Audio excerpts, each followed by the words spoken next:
Welcome to my presentation on imaging of the hip. What I would like to do in the next 20 minutes or so is go over some very basic imaging of the hip, focused on radiography. I'll talk about anatomy, describe some of the common radiographic projections, then we'll look at some cases, and we'll use Osiris to go through some basic MRI review points. The hip is obviously part of the pelvis, and I'll show a little bit of pelvic anatomy as well, but focus in on the hip joint itself. Anatomically, we know that the hip bone, or innominate bone, is made up of three different bones, the ilium, the ischium, and the pubis.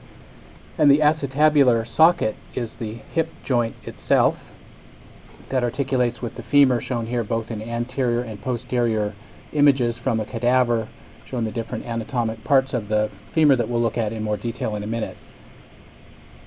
It's important to know that the acetabulum is not a complete hemisphere in terms of the articular surface itself, but rather it's a C-shaped structure as shown on this image.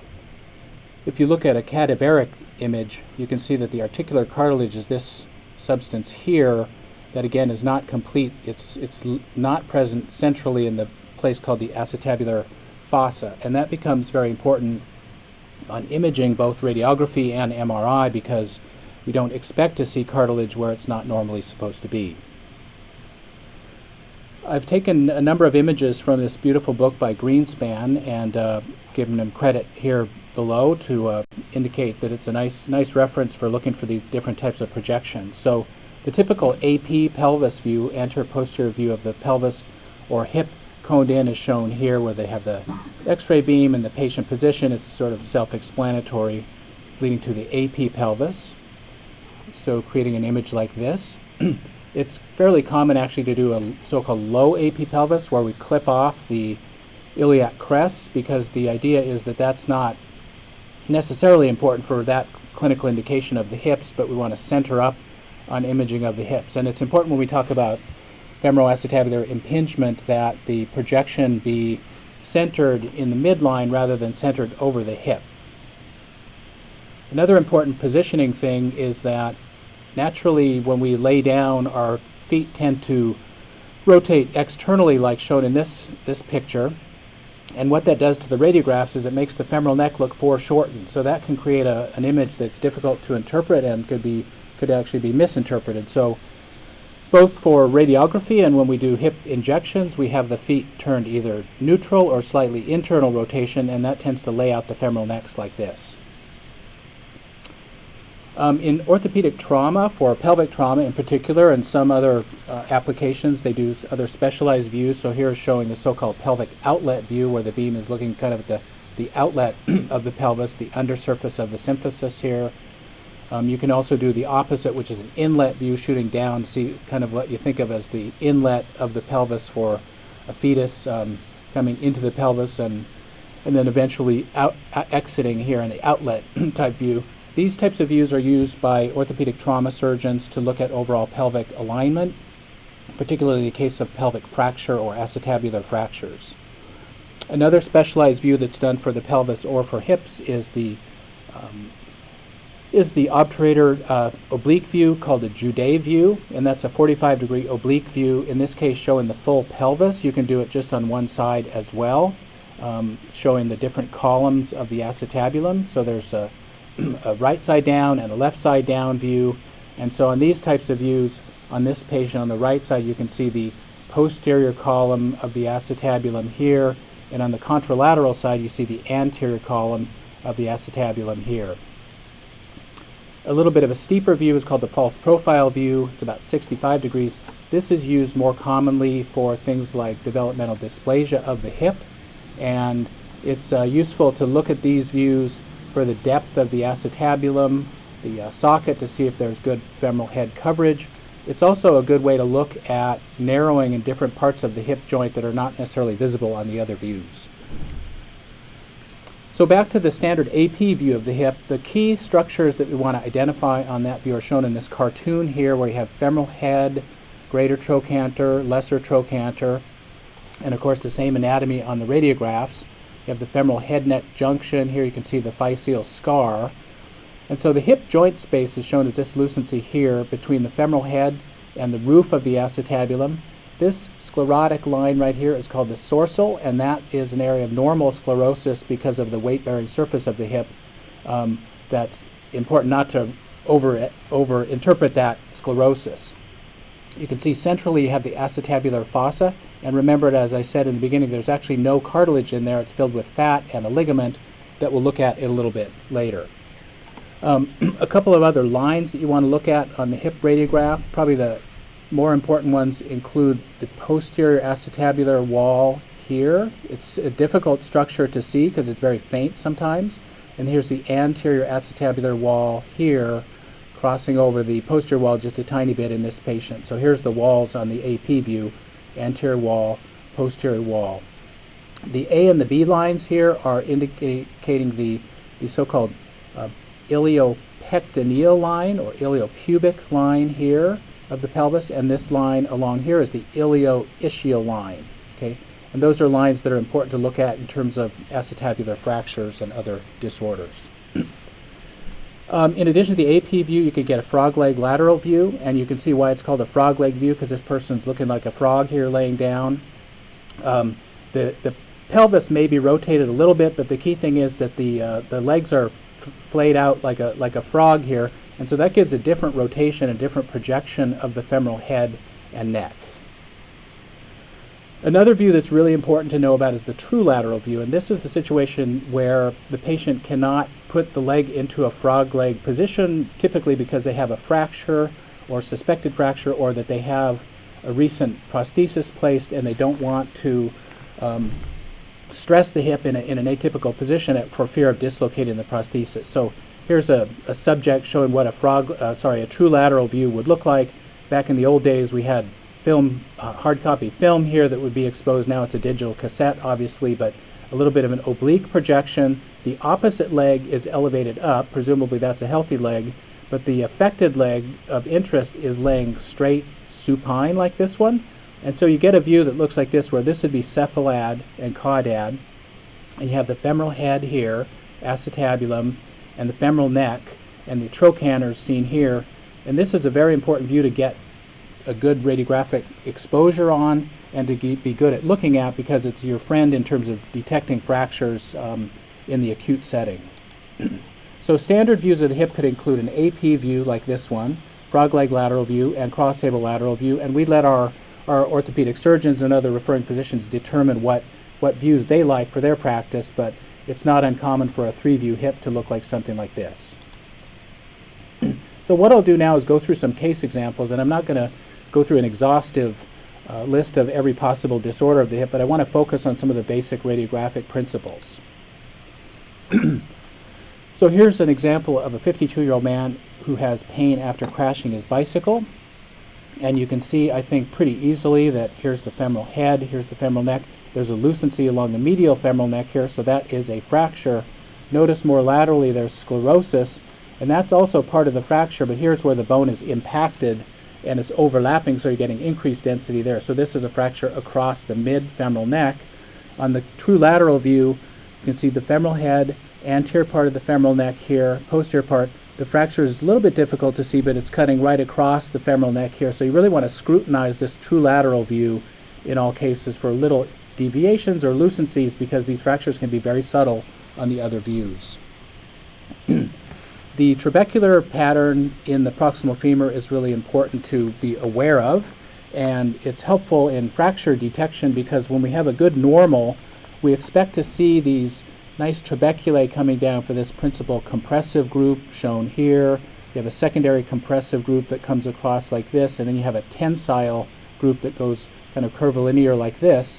So they become more or less apparent in patients with osteoporosis, these trabeculae, but they are helpful in terms of looking at the normal expected pattern of trabeculae and continuity for fracture detection.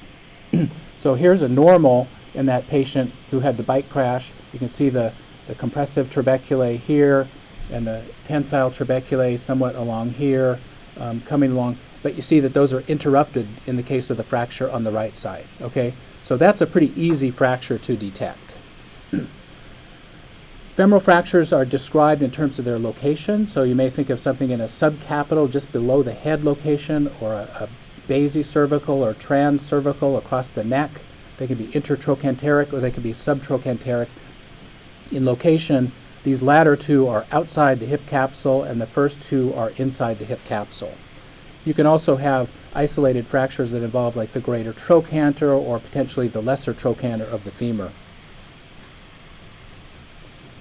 Here's another case of an older woman, 69-year-old, after a fall. Take a look at this for a second and see if you can see an asymmetry that might be a fracture.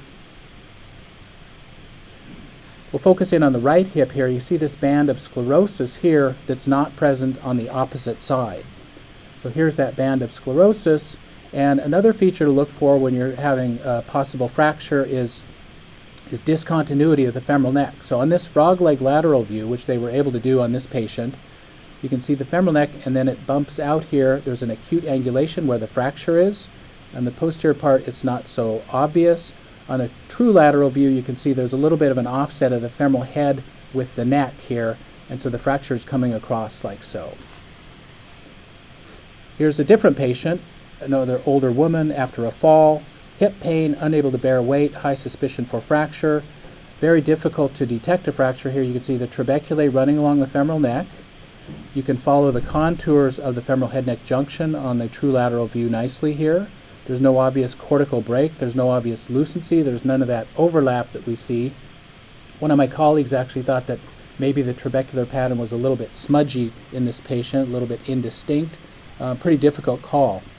So in this setting, it's not uncommon to do either CT scan or MR imaging to try to detect a radiographically occult or very subtle fracture. And in this patient, MRI of that right hip showed this irregular line in the intertrochanteric region on this proton density weighted image, and you can see on the T2 fat set image, irregular line with surrounding edema, some soft tissue injury here, or at least edema, going along with an intertrochanteric fracture. So obviously this is an important thing to detect because that'll help determine patient management.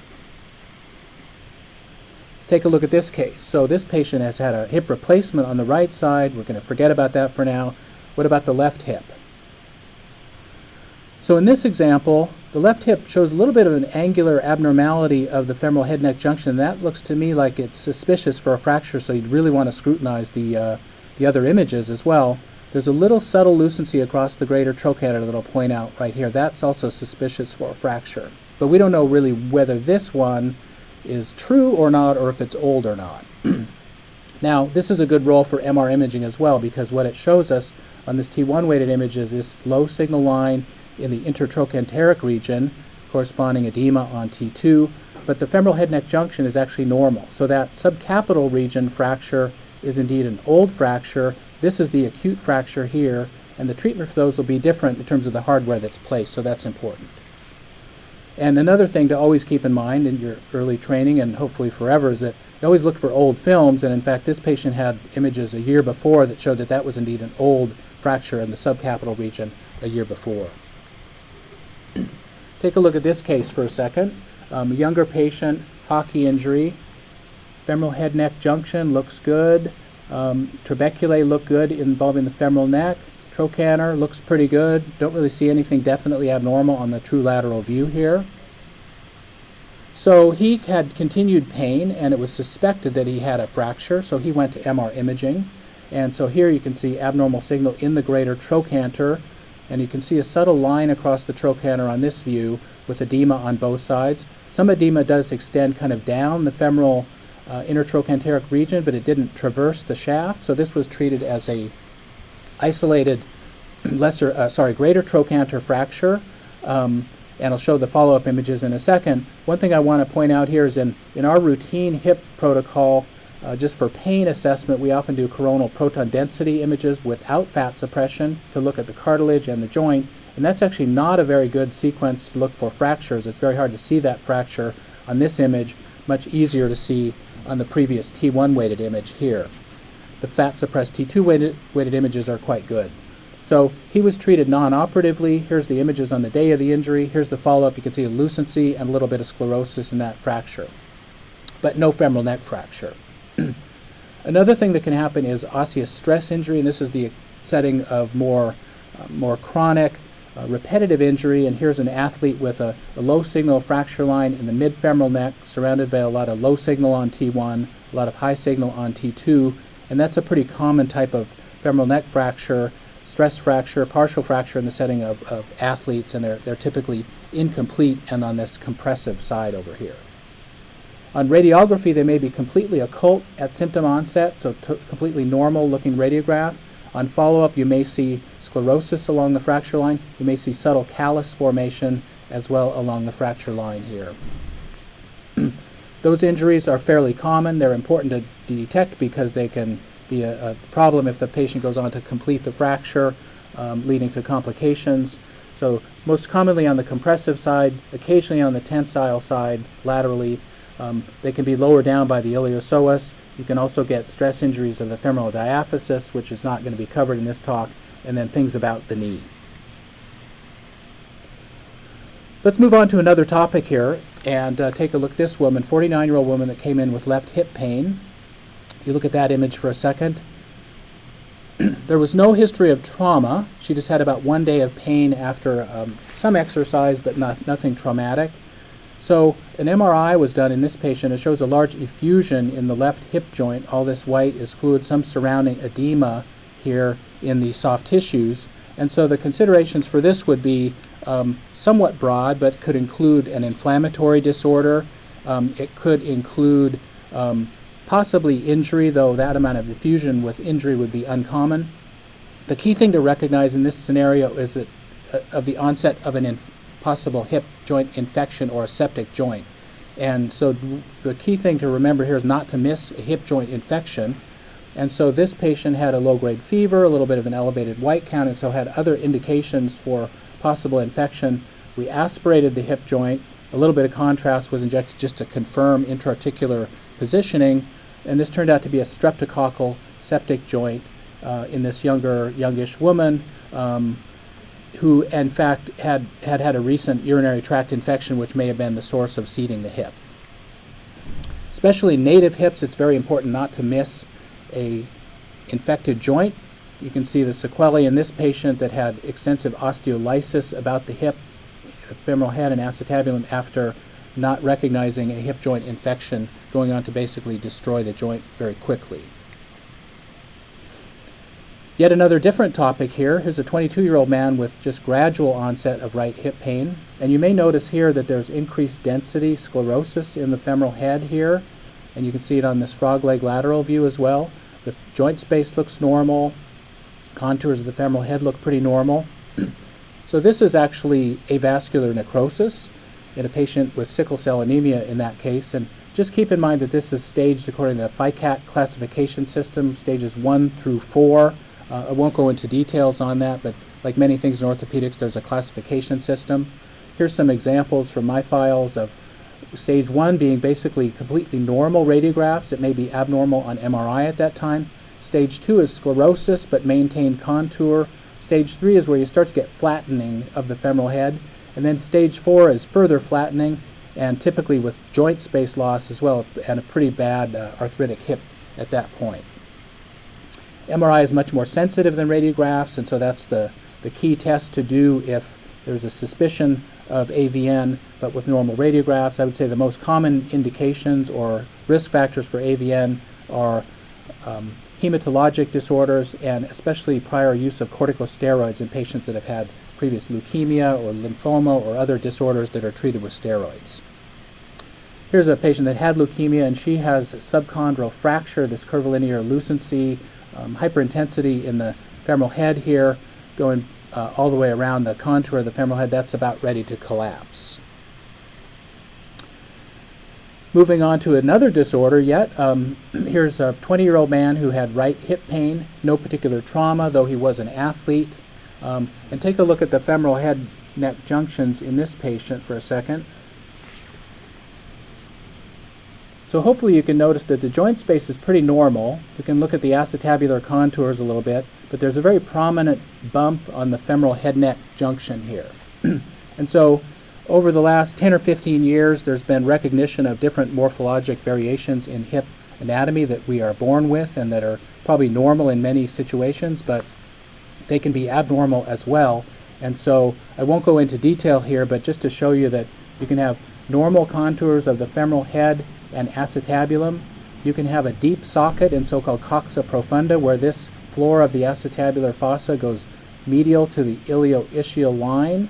You can also have so-called cam deformity of the femoral head-neck junction here, where you have a bump that looks kind of like a gun handle that's prominent. And the idea is that either if you have a deep socket or if you have bump on the femur, when you flex and abduct the hip, adduct the hip and flex it, it tends to put the patient at risk for impingement of the femur on the acetabulum, so femoroacetabular impingement. The other thing we look at is offset of the femoral head and neck. So here's the femoral head is centered on the femoral neck.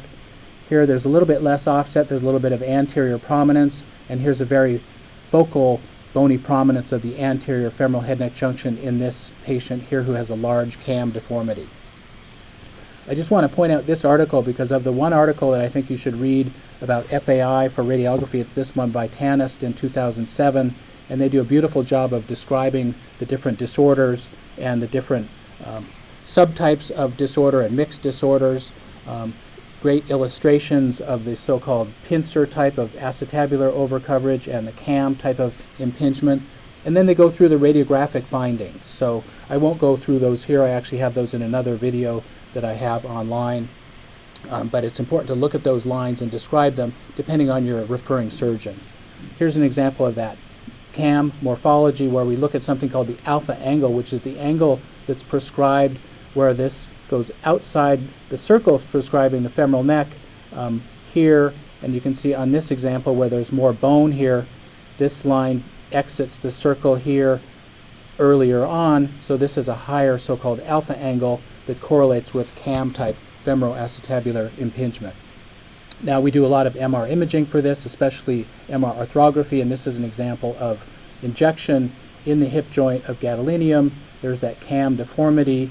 Here's the T1 fat set oblique image, and here's the coronal T1 fat set image showing a tear of the acetabular labrum here superiorly and that CAM deformity of the femoral head. So FAI is a very popular diagnosis these days. We, for many years, had looked at these cystic changes along the femoral head-neck junction and didn't know what those were, but they're probably related to FAI.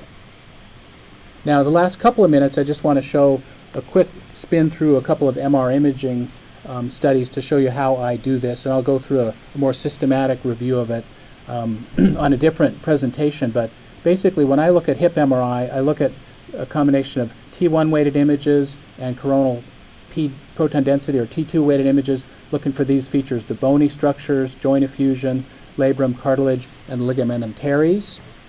And so if I switch over to Osirix here for a second, this is a relatively normal hip in a young woman. She has a little bit of a joint effusion here, but look at the bony contours, look for things like osteophytes, look for bone marrow edema. Here's the acetabular labrum shown here.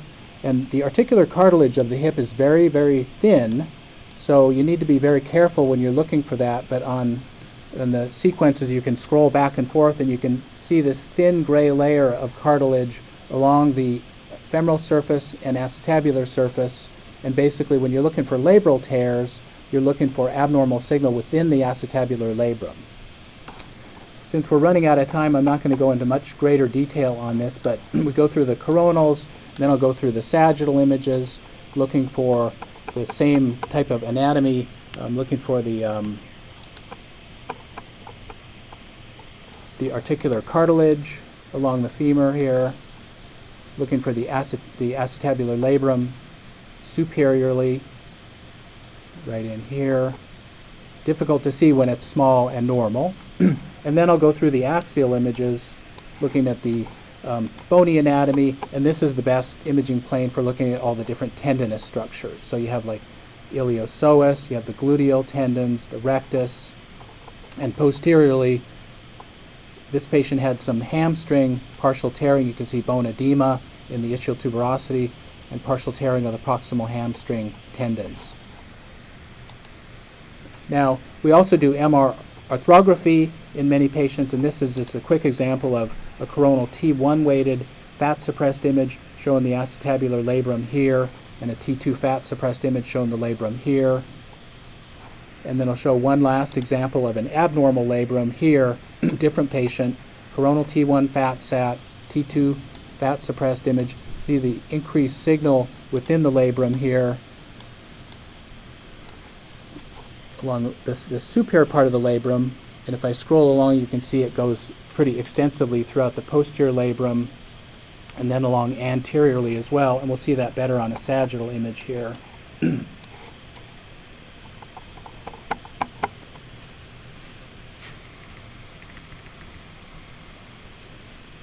So here's anterior here, and here's the acetabular labrum with increased intrasubstance signal within it, a large cyst forming within the labrum, so cystic change and degeneration in a setting of a labral tear. In this patient, the articular cartilage is actually pretty much intact. You see the thin layers of cartilage right there. So that's a really quick tour of some of the MR imaging anatomy. I tend to go through the coronals, then I go through the sagittals, and then I go through the axials for these different things here and kind of have a systematic checklist of things to look at. There's some other resources to point out. You always want to have an anatomy atlas available when you're looking and learning. So X-ray head is one, there's e-anatomy and many others. We have other cases available online on the Claripax website that we have at Stanford, and then I have a YouTube channel as well. So that's a quick tour of the hip. I hope you've gotten something useful out of it and you'll make good diagnoses. So thank you so much for your attention.